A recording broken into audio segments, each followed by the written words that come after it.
नमस्कार दर्शक बंधु जय जगन्नाथ। यही भिडियो ओडिया जीके क्वेश्चन आनी चलतु भिडियो को स्टार्ट करवा।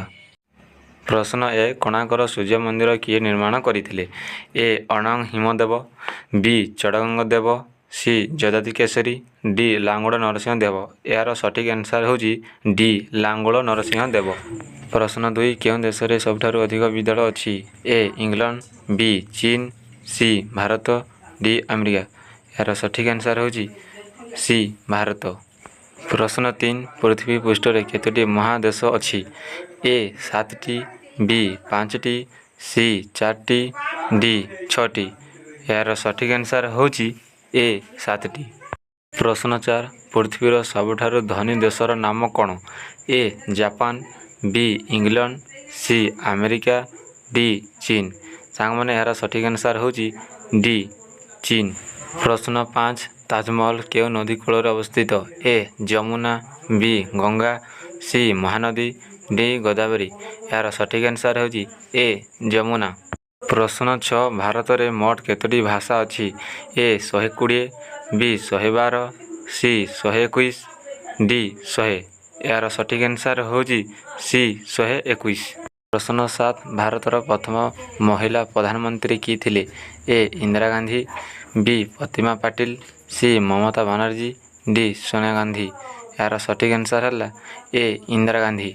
प्रश्न 8 भारतर केउं राज्य रे लोक माने अधिक शिक्षित अछंती? ए ओडिया, बी राजस्थान, सी केरल, डी तमिलनाडु। यार सठिक आंसर है सी केरल।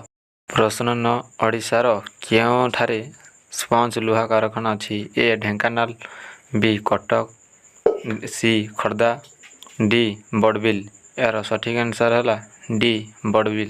प्रश्न 10 प्रथम ओडिया चलचित्र सीता विवाह केबे प्रकाश पाइथिला? ए 1932, बी 1933, सी 1928, डी 1936। यार सठिक आंसर है डी 1936। प्रश्न 11 ओडिशार शंख क्षेत्र केउंठी अवस्थित? ए कोणार्क, बी बालेश्वर, सी गोपालपुर, डी पुरी। यार सठिक आंसर है डी पुरी। प्रश्न 12 ओडिशार भंज विहार केउंठी अवस्थित? ए बालेश्वर विश्वविद्यालय, बी ब्रह्मपुर विश्वविद्यालय, सी संबलपुर विश्वविद्यालय, डी भुवनेश्वर विश्वविद्यालय। यार सठिक आंसर है बी ब्रह्मपुर विश्वविद्यालय। प्रश्न 13 ओडिशार कैलाश केउंठी अवस्थित? ए पुरी, बी कोणार्क, सी हिमालय, डी कपिलास। यार सठिक आंसर है डी कपिलास। प्रश्न 14 ओडिशार साबर क्षेत्र केउंठी अवस्थित?